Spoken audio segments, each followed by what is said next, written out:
2022 FIFA world কাপে Argentina যখন গোল দিল, আর ওই গোলের উৎস হিসেবে অ্যাঙ্গেল ডি মারিয়া যে পেনাল্টিটা আদায় করে নিয়েছিল লুসাইল ইন্টারন্যাশনাল স্টেডিয়ামে, এটা কিন্তু আমার কাছে মনে হয় যে সেই সময়ে আর্জেন্টাইন সমর্থকদের যারা খেলাটা দেখেছেন তাদের কাছে সবচেয়ে অবিস্মরণীয় মুহূর্ত ছিল, যতক্ষণ না পর্যন্ত ফাইনালি মেসি ডি মারিয়ারা ওই ফিফা ওয়ার্ল্ড কাপ ট্রফিটা হাতে তুলেছিল।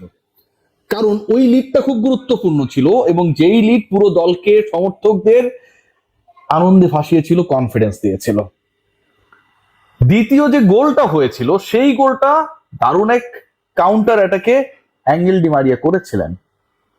ফিনালিসিমা থেকে শুরু করে কোপা আমেরিকা কিংবা ওয়ার্ল্ড কাপের ফাইনাল, যখনই এই আলোচনাগুলো আসে, একটা ব্যাপারে দর্শকরা, ভক্তরা যারা আর্জেন্টিনাকে ফলো করে, যারা অ্যাঙ্গেল ডি মারিয়াকে আর্জেন্টিনার জার্সিতে অতি মানব হিসেবে মেসির পরে স্থান দিতে চায়, তার একটা ব্যাপারে কনফিডেন্ট থাকে যে ডি মারিয়া এরকম বড় মঞ্চে, বড় ম্যাচে, যেখানটায় শিরোপা নির্ধারিত হয়, তিনি গোল করেন, তিনি গোল করাতে পারেন, আদায় করে নিতে পারেন।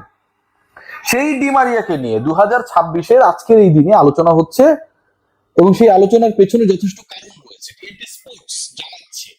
এবং আপনারা যদি থ্রেডে খোঁজ নিয়ে দেখেন, গুগল করে দেখেন, এবং কিছুদিন আগ থেকেই বাংলাদেশের যে গণমাধ্যমগুলো রয়েছে তারাও মোটামুটি ওই টোকাটা দেওয়া শুরু করেছে যে 26 বিশ্বকাপের দলে আর্জেন্টিনার হয়ে কি ডি মারিয়া খেলবেন। সেই উস্কানি আজকের এই দিনে ভয়ঙ্কর ভাবে বেড়ে গেছে।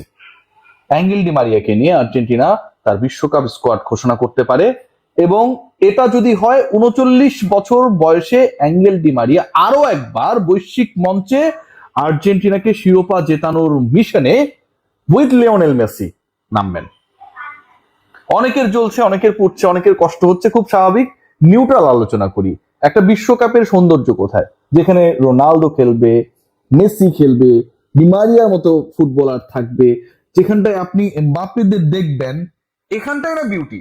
নেইমারের শত চোট থাক, আনফিট থাক, বাট একজন নেইমার একটা পুরো বিশ্বকাপকে জমানোর জন্য, একজন নেইমারের একটা প্রেস, একটা অ্যাটাক, একটা দর্শনীয় গোল, একজন লিওনেল মেসির গোল তৈরি করে দেয়া, ডি মারিয়াদের উদযাপন, এগুলোই তো আমাদের বিশ্বকাপ, আমাদের প্রজন্মের বিশ্বকাপ। সো আমরা যেন আসলে একটু হাম্বল হই, অ্যাটাকিং না হই। অ্যাঙ্গেল ডি মারিয়াকে নিয়ে যে আলোচনাটা হচ্ছে, আমার কাছে মনে হয় 26 ওয়ার্ল্ড কাপকে জমকালো করার জন্য, আরো বেশি এক্সাইটিং করার জন্য, আরো বেশি, this is very much important. এই আলোচনার পালে হাওয়া দিয়েছে 2022-এর অগাস্টে হওয়া কিছু রিপোর্ট। আমি সেই রিপোর্টগুলো নিয়ে যদি জাস্ট একটা লাইন বলি, তাহলে আপনাদের হয়তো বুঝতে অপেক্ষা থাকবে না যে অ্যাঙ্গেল ডি মারিয়া আর্জেন্টিনার বিশ্বকাপ স্কোয়াডে ফাইনালি যদি অ্যাপিয়ার হন, পরের বিশ্বকাপে আর্জেন্টিনাকে শিরোপা ধরে রাখার মিশনে যদি অ্যাঙ্গেল ডি মারিয়া লিওনেল মেসির সাথে ওই অ্যাটাকিং লাইন আপে থাকেন, তাহলে কেন আপনি অবাক হবেন না। 22 ওয়ার্ল্ড কাপের আগে অ্যাঙ্গেল ডি মারিয়া দুটো জিনিস করেছিলেন। একটা করেছিলেন, সেটা হচ্ছে যে তিনি ফাইনালে গোল করবেন, সেই ঘোষণাটা আগে দিয়েছিলেন। তার স্ত্রী সেই কথাটা বলেছে বিশ্বকাপ জেতার পর, যে মারিয়া এটা কথা বলেছিল, সেটা নিয়ে রিপোর্টও হয়েছে গণমাধ্যমে, গুগল করলে পেয়ে যাবেন। আরেকটা জিনিস তিনি বলেছিলেন, সেটা হচ্ছে তিনি ফাইনালে গোল করবেন, গোল করিয়েছেন, পেনাল্টি আদায় করেছেন, নিজে গোল করেছেন। আরেকটা কথা বলেছেন, যে কথা তিনি রাখেন নাই, সেটা হচ্ছে এই বিশ্বকাপের পরে তিনি আর্জেন্টিনার হয়ে ইন্টারন্যাশনাল ক্যারিয়ারকে টাটা বাই বাই বলে দিবেন। ডি মারিয়া এই কথা রাখেন নাই। এরপরে কোপা আমেরিকায় অ্যাপিয়ার হয়েছেন, খেলেছেন, 24-এ জিতেছেন। আমার কাছে মনে হয় যে angle Di Maria is such a character, তিনি দলে থাকলে আর্জেন্টিনা 14 ওয়ার্ল্ড কাপটা বাদ দিলে যত আসর আসে, যত ধরনের ফুটবলে, যত টাইপের টুর্নামেন্টস গুলোতে আর্জেন্টিনা খেলে, সেটাই যেন তারা জিতে যায়। ফিনান্সিমায় যদি খেয়াল করেন যে ওয়েম্বলিতে ইতালির বিপক্ষে তার গোল, ফাইনালে গোল, ব্রাজিলের বিপক্ষে মারাকানায় কোপা আমেরিকায় তার গোল, 2022-এর ফাইনালে তার গোল।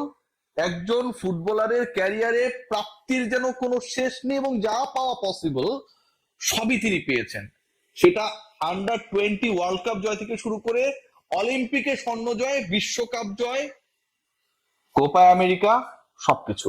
সেই ডি মারিয়া ফাইনালি যে আলোচনাটা ক্রিয়েট করেছেন বা ক্রিয়েটেড হয়েছে, আমার কাছে মনে হয় এটা বাস্তবায়িত হলে তাহলে একটা জিনিসই মাথায় আসবে, যে স্ক্যালোনির একটা মাস্টার প্ল্যান, প্রতিপক্ষ প্রত্যেকটা দলকে নিয়ে প্ল্যান করেছে, গ্রুপিং অনেক আগে হয়েছে, মেন টু মেন মার্কিং যদি আপনি করতে চান, কার এগেনস্টে কে কে কিভাবে খেলবে, কোন দলকে কোন কৌশলে হারাবে, সেগুলোর মোটামুটি ট্যাকটিক্যাল আলোচনাগুলো বা প্ল্যানস গুলো অনেক আগে হয়ে গেছে, কারণ গ্রুপিংটা অনেক আগে হয়ে গেছে।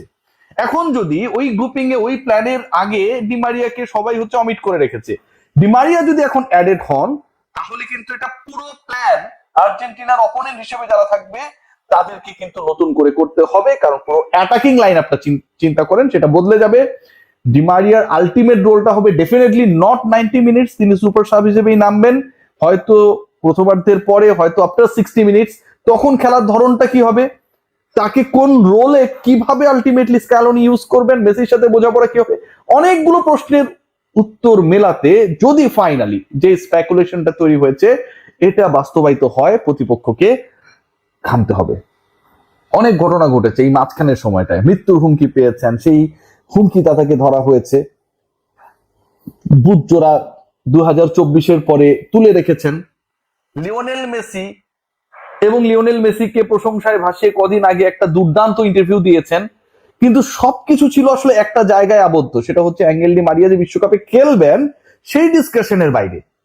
এখন যখন সেই ডিসকাশনটা হচ্ছে, এখন যখন ফুটবল নিয়ে যে মানে পয়েন্টস গুলো বা সোর্সেস গুলো কাজ করে, সেখান থেকে যখন এই ডিসকাশনটা হচ্ছে সেটাকে অবিশ্বাস করার সুযোগ নেই।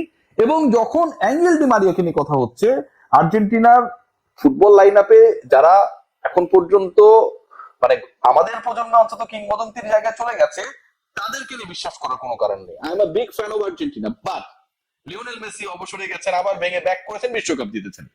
ডিমারিয়া 22 ওয়ার্ল্ড কাপের পরে খেলবেন না ঘোষণা দিয়েছিলেন, তারপরে সেই ঘোষণা পাল্টে তিনি 24 কোপা আমেরিকা খেলেছেন।